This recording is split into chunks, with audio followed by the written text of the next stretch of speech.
দলের সাথে বিশেষ করে যারা ফেসিবাদ বিরোধী রাজনৈতিক সংগ্রামে ছিলেন সেই সকল রাজনৈতিক দলের নেতৃবৃন্দের সাথে আলোচনা করার জন্য মাননীয় প্রধান উপদেষ্টা এবং উপদেষ্টাবৃন্দ আমাদেরকে আহ্বান করেছিলেন। আমি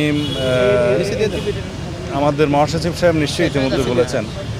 তো আমাদের সাথে যে সমস্ত বিষয়ে আলোচনা হয়েছে আমি আশা করি তারা মাননীয় প্রধান উপদেষ্টার অফিস থেকে অবশ্যই আপনাদেরকে জানাবেন। তো যে বিষয়গুলো জাতির সামনে এখন খুবই গুরুত্বপূর্ণ নীতিগত সিদ্ধান্তের বিষয় আছে, ওনারা কিভাবে বাংলাদেশের জনগণের সবচাইতে গুরুত্বপূর্ণ আকাঙ্ক্ষাগুলোকে অগ্রাধিকার দিয়ে ওনারা এগোতে চান সেই বিষয়ে আমাদের কাছে জানতে চেয়েছেন। তা আমরা বলেছি জাতির সামনে এখন প্রতিটি মুহূর্ত খুবই গুরুত্বপূর্ণ। এখন আমাদের নষ্ট করার মতো কোনো সময় নেই।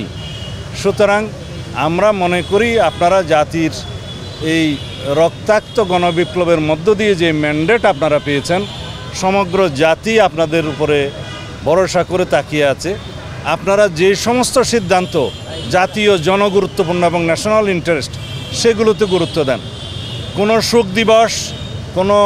শোক দিবসের ছুটি এই সমস্ত বিষয়ে আপনারা আমাদের মতামত চেয়েছেন, আমরা দিয়েছি। অন্যদের মতামত আপনারা নেবেন এবং আপনারা সিদ্ধান্ত দিবেন।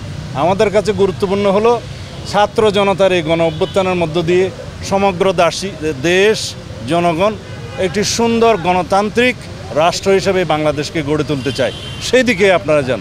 আপনারা যত দ্রুত সম্ভব একটি রোড ম্যাপ দেন যে গণতান্ত্রিক প্রক্রিয়ায় আপনারা কবে যেতে চান, কিভাবে যেতে চান, তার একটা রূপরেখা দেন।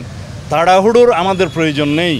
কিছু অবশ্যই গুরুত্বপূর্ণ সংস্কারের বিষয় আছে, যেই সংস্কারগুলো আপনারা না করলে এই জাতি ভবিষ্যতে হয়তো সেই সংস্কারগুলোর জন্য আরও বহু বছর অপেক্ষা করতে হবে।